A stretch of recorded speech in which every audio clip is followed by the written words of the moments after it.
আলাইকুম মাননীয় প্রধানমন্ত্রী, আমি বদরুল আলম নাবিল বাংলা ভিশনের এক্সিকিউটিভ এডিটর হিসেবে কাজ করছি।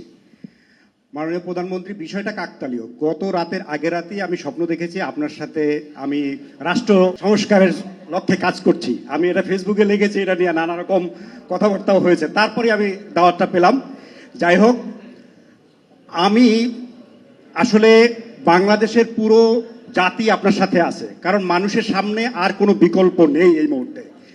বিএনপি এবং তারেক রহমানের সঙ্গে ছাড়া মানুষের সামনে কোনো বিকল্প নেই। আমি আপনার রাষ্ট্র চিন্তা, আপনার রাজনৈতিক দর্শন এবং উন্নয়ন দর্শন নিয়ে আমি গত 3 বছর ধরে স্টাডি করার চেষ্টা করছি। এটা আমি শীঘ্রই বই আকারে প্রকাশ করব। তো সেখান থেকে আমি দেখেছি আপনি মানুষের মধ্যে যে আশাবাদ তৈরি করেছেন, এটা অভূতপূর্ব।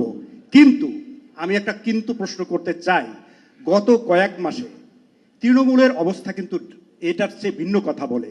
এতে আমার কাছে মনে হয় যে আপনার যে রাজনৈতিক দর্শন সেটার সাথে তৃণমূল তাল মেলাতে পারছে না। ধন্যবাদ। এই মানুষগুলোকে যতটুকু সম্ভব কাউন্সেলিং করার মাধ্যমে আমরা চেষ্টা করব সমাজ থেকে যাতে এই মনোভাবটাই দূর করা হয়। অর্থাৎ এই যে মানুষের যে মাইন্ডসেট, অনেকের যে মাইন্ডসেট, এই মনোভাবটাকেই দূর করা হয়।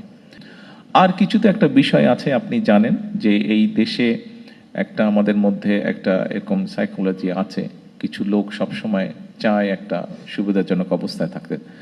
তো এরা যখন সুযোগ পায়, যখন যারা সরকারে থাকে তাদের সাথে একটা সম্পর্ক করে সে তার নিজের ব্যক্তি স্বার্থ উদ্ধারের চেষ্টা করে। কাজে এই বিষয়, সবগুলো বিষয় আমাদেরকে ধীরে ধীরে একটা স্বাভাবিক অবস্থার মাধ্যমে ধীরে ধীরে জিনিসটাকে আমাদের ঠিক করতে হবে। এটা একটা সামাজিক ব্যাধিও, আপনি যে সমস্যাটার কথা বললেন।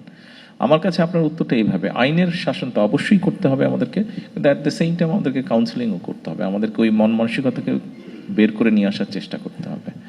ধন্যবাদ।